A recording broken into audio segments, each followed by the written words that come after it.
Hello, everyone. I'm Gloria Greer. As a journalist for over 35 years, I have interviewed some of the most important and entertaining people of our time. So please join us as we sit back and enjoy classic conversations. Our guest is Tony Curtis, and this is once when I really don't even have to say who Tony Curtis is, because I know you all know. But I am going to mention 106 films Tony Curtis has made, at least, okay. Some Like It Hot, which is so funny and wonderful. Trapeze, The Boston Strangler, The Great Race, Sweet Smell of... Spartacus, right. Sweet Smell of Success, yeah. The Defiant Ones. For which you were nominated for an Academy Award. And of course you have won Lifetime Achievement Awards. I have. Many of them. Italian Oscars, Knighted in France. Knighted in France, Knighted in Hungary. Yeah, which is where your family was from. Here in America, you have to die before they give you something nice. Oh, wait a minute. You know, the Palm Springs International Film Festival. It's an excellent one. I'm not talking about the Palm Springs. I'm talking about the mainstream, the Academy Awards, the Golden Globes. Yeah. Well, but you know, you were such a favorite with the fans, and that's what's important. Oh, I was. And big box office successes. Oh, the biggest. When I first started in movies, those early years, and they kept voting me the most popular actor with the press. Right. And then. I divorced my wife, and I ended up getting a Sour Grape Award. Is that when you got the Sour Grape? Yeah, right. What did they stick in their nose into my marriage? Well, she was a favorite. Well, what does that got to do with me? Okay. You have a daughter who's doing very well, by the way. I've got 4 daughters and 1 son. Yeah, but Janet's daughter and your daughter, I can't think of her name. She's such a big star now. Yes. You weren't going to help me? I don't remember her name either. Oh, my God. I didn't expect this. Want me to tell you her name? Yes. Jamie. Jamie Lee Curtis. Don't go to pieces. That's what it is. Thank you very much. Give me a hand. Okay. All right, here we are. Mentioning the Palm Springs International Film Festival, you did win I did their win major a number award. of years ago. Yeah, that was so nice, so kind, that I had a wonderful experience here in town. And it rather dovetails with the lodge, Bighorn sheep, and the next day the festival begins. So correct. Yeah. It's kind of nice to be part of the whole ensemble, you know? Absolutely. Now, the Bighorn sheep, it's so exciting what's being done. And Alexandra Sheldon, of course, Cindy's wife, is president. And tell me now, it was unveiled. It was, when this is on the air. Oh, it was. It was. What an unveiling. At the lodge at Rancho At the lodge. And but you know the bighorn sheep are an endangered species. And that attracted me and intrigued me, because I feel we're all endangered species, and we must do everything we can to help each other. That the living experience is so intense and so full of living that everybody and everything has it. Flowers have it, clouds have it, birds have it, fish have it, humans have it. The joy of living, to wake up in the morning and find what an extraordinary experience it is. So anything that I can do to emulate that and improve it, I do. And so I was able to use my skills as a painter to paint this big horn, the one you saw. Well, you know, I'm wondering if our viewers who are so familiar, I know, with your work on the screen, but if they really realize what a fine artist you are and how acclaimed you are as an artist. Thank you. And they can find out by well, that means a lot to going onto the web. Well, it means a lot to me. You know, I've dedicated my life ever since I was a kid to be a painter. I write poetry. I make ceramics. I do boxes, assemblages, collages. And at the same time, I became what I wanted to be, which was a professional actor. So I enjoy the pleasures of my creativity. You see, that's what carries me on from day to day. It makes me so happy. Well, creativity is I think it's so important. It's within a person. I think, but for all of us, there isn't anybody I've ever met that lacks in the creativity. What you have to do is allow yourself that privilege. If you've got to break your neck, make a living, if you've got to live in an environment that's dangerous and difficult, if you've got to not pay attention to yourself, you don't have a chance to enjoy that brain pleasure you get. So if you can relax your life and not bombard it too much, you'll be able to learn to sew and paint and draw and sing and dance, make love. When you were making your films, did you have a canvas on the set or anything between? I've never stopped painting. I draw every day. Yeah. wherever I am, I'll take a piece of paper and a pencil, and I just I like to draw. I find that from here to here, and catching whatever impulses I get from around me is a pleasure to see it transformed to a one-dimensional surface. The places where your paintings are on exhibit are really quite impressive. Thank you. The Navy Memorial? The Navy Memorial. I've got one in Hawaii at the Enlisted Men's Club on at the submarine base. I have two at colleges that have been. I have one in Hungary. I gave the Hungarian government they keep in their official environment. That means a lot to me. And you know what's so nice? I don't have to make a living at it. Yeah. So I can be gracious and giving in it. You know, I don't do it for a living. I do it for the joy and the pleasure of it. And I feel that all artists, whoever we are, if you do it for that and not worry about the other parts of it, you'll become very acquainted with what you're learning to do. Did you feel that way as an actor also? Oh yes, I did. I was drawn to acting from as a boy. I watched movies a lot and wanted to be in that kind of business, and I was lucky. I got into it when I was 22. I've been in it 50 years now, 52 years, and I've learned what I call an interesting craft, a profession that is not a profession at all. It's so artful, it's artless. That's interesting. But did you ever study acting, or you just were natural? Well, I got in the movies because I was a handsome boy, but once I got in, I applied myself to the profession and learned as much as I could making movies. Yeah. It's a profession that you have to learn the technical aspects of it, the distances, the sound, where to look, where not to look, where the lights are, you know? And once you learn those details, they fall away, and then you can do it artlessly. You can sit around and talk and look like you're having a good time. I hope we are. Oh, we are. Of course, of course.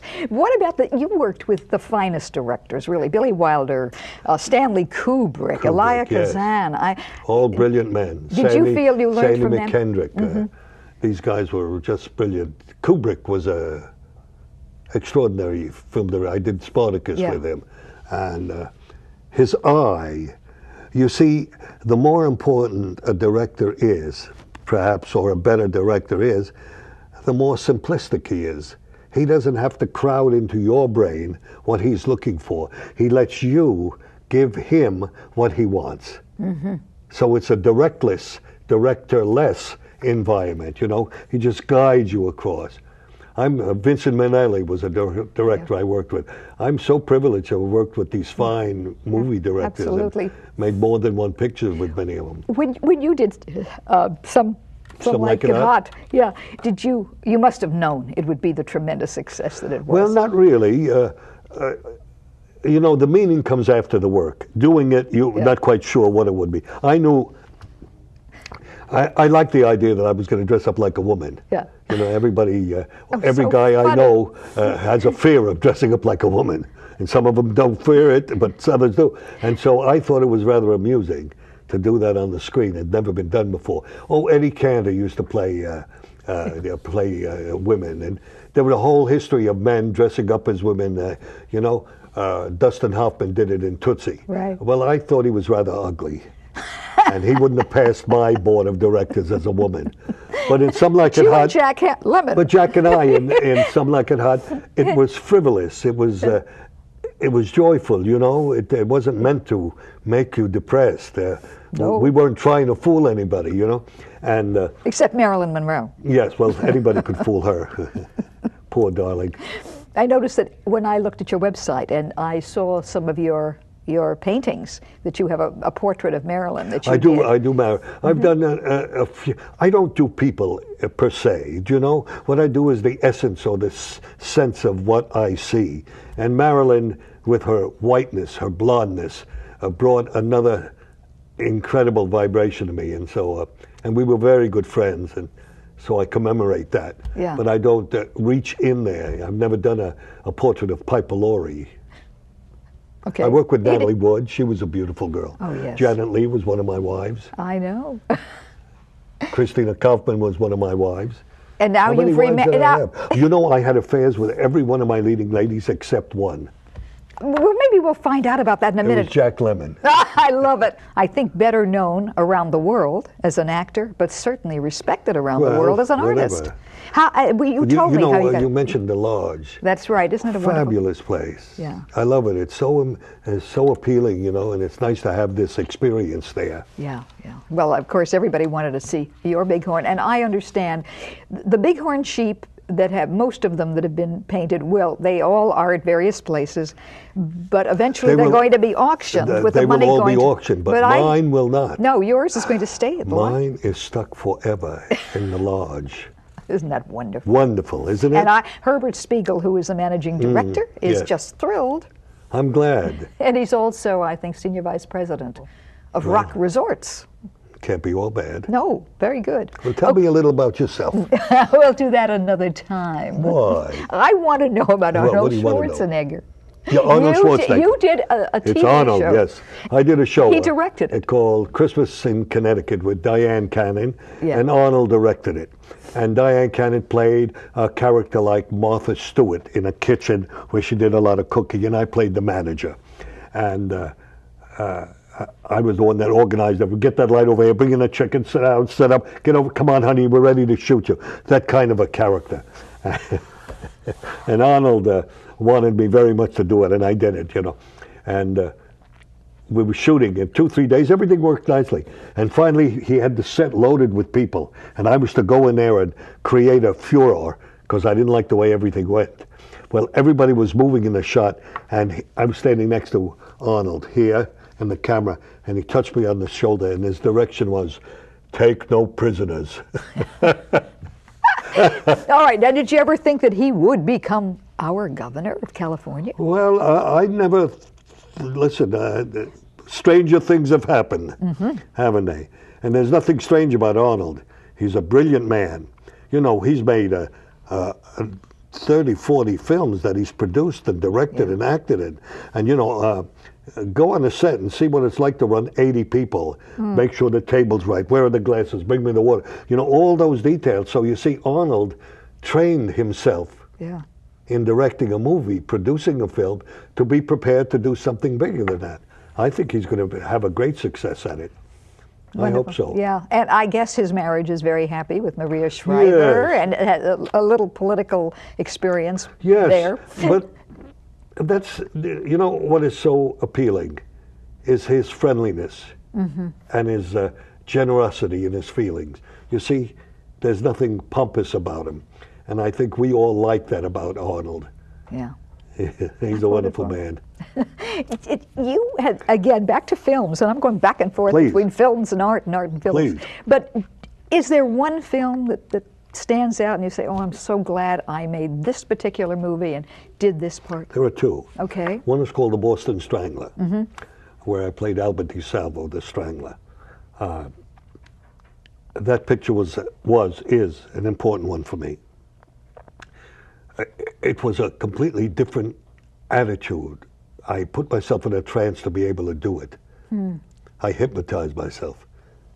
For 20 minutes on the screen, it's just me in a big head close-up as I'm recalling what happened. Then I did another one called The Outsider, where I played Ira Hayes, the Indian boy, the Pima Indian who raised the flag on Iwo Jima. So those two films were dramatic and powerful. Sweet Smell of Success, also a very complicated character. And these were the parts that I liked a lot. But then I loved Some Like It Hot, The Great Race. I am privileged, my dear, that the movies I've made are all unlike each other. That's true. You know, I was never trapped into any kind, like Sylvester Stallone playing hairdressers. It's a pun. Yes. Yeah. But I had the Gary opportunity. Cooper was always the same. Well, most of these actors, but in those days you didn't have much of a choice, don't you see? Right. If an actor was put into a movie and it played well, they'd say put him in another one like that. Our tastes are so different now. Actually, when you started, it was sort of toward the end of the big studios. Well, the change. it was the end already. Yeah. But no one saw it. I didn't see it until a few years after. But there's still the trailing of a big studio operation where you were put on the contract for $50 a week for 6 months with an option to pick you up, and you'd work in a lot of movies. It worked wonderful for me because the first bit part I had in the movie, they got a lot of fan mail. Who's that kid that was dancing with Yvonne DiCarlo? And they started getting a lot of interest from people, and that's what promoted me from one part to the next part to the next part. But I was lucky, don't you see? As I went from picture to picture to picture, I didn't forget anything. Mm-hmm. I'm smart. Yeah. I'm intelligent. I understand what life is like. And I said, if I'm going to make a success of this, I better learn how you do it.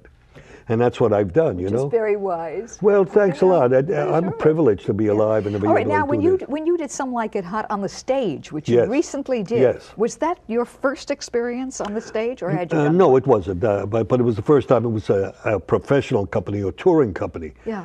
I did it for a year. I played the part that Joey Brown played. He's the one at the end of the show says nobody's perfect, a great punchline. Right. And we were Osgood Fielding the third. That's the part I played. I had 271 performances, 8 a week. I never missed one. 36 cities we did in a year. 3 days in one place, a week in another. I didn't know it was going to break down like that, but it was too late for me to do anything about it. How did you like it? I liked the work a lot. There's some of the environment I disliked. Some of the people were not as candid or honest as they should be going into a project. And it wasn't until you're on the road that they realize somebody isn't doing what he should be doing. Mm-hmm. Yeah. But I enjoyed it. Now, what about television versus films? There is no difference. Okay. These reality shows, what reality shows? They're not reality shows. They're still taped. Yeah. And then they put it in a machine, and then they put it out and they say reality. It's nonsense. There's no reality. The only reality would be if you put a camera on a street and you saw it every night. We'd watch the empty street. And if anything happened on the street, that would be reality. Yeah? Right. You know, it's sure. So television today is a unique position. And how do you feel about films today with the emphasis on computer-generated things and the violence and so on? Well, not only that, but there are no affectionate stories between people. That seems to be missing from all the movies I see.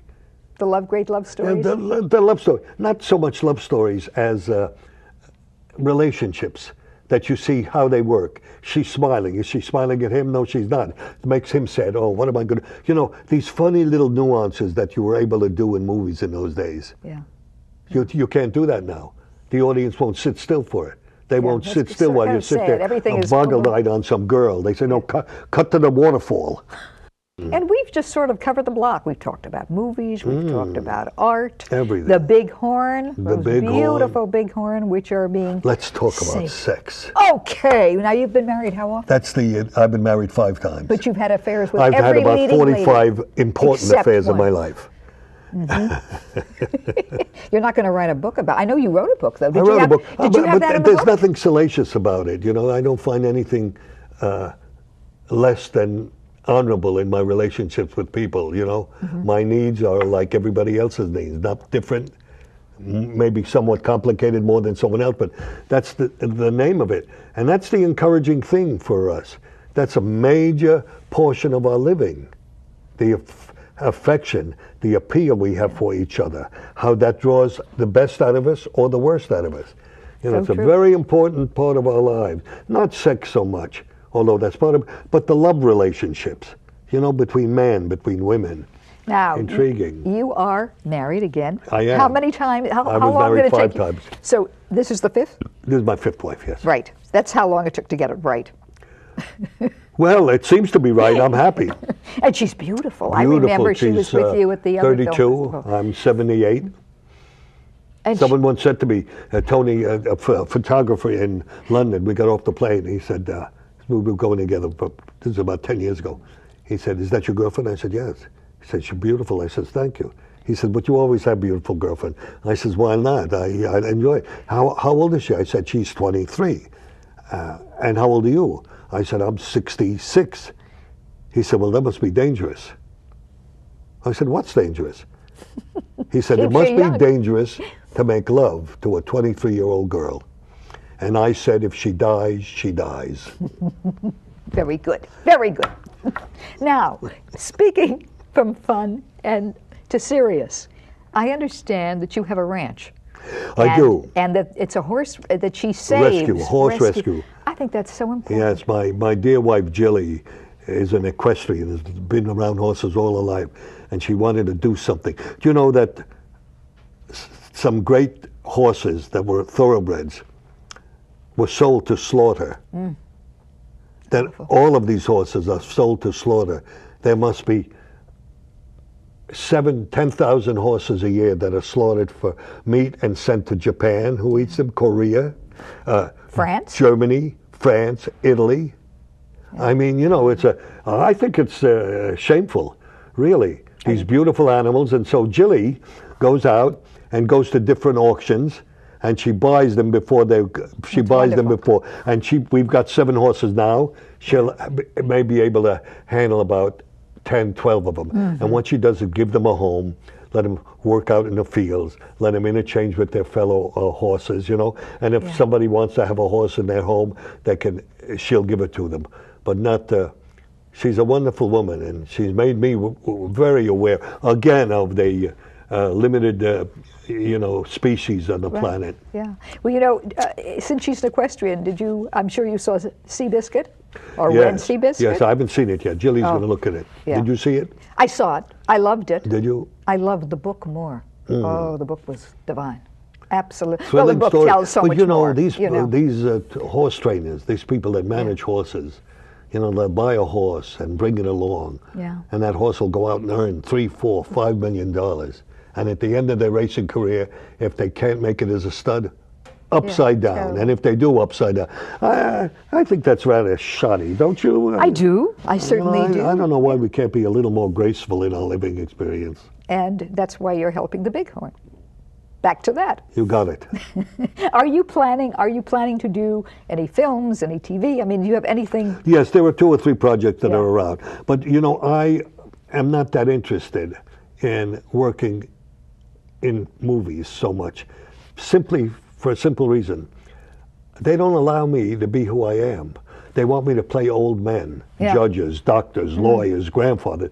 And I'm not going to do that. I have a lot of energy as a person, and I want to be able to play someone like that. I don't want to make my hair whiter and grow beard and walk around crotchety. I just won't do it. So I don't allow myself to get old on the screen. All of my movies that you see me in, you see a very energetic person.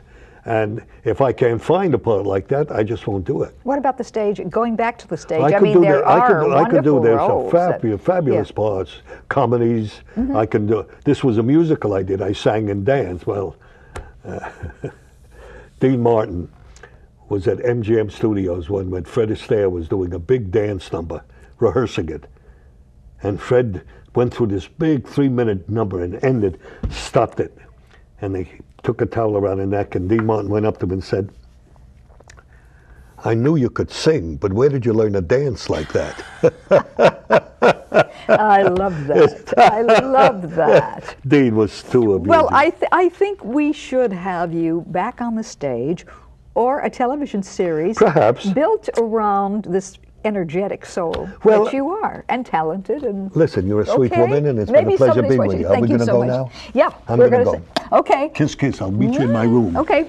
407 at the lodge. Thank you for being with us.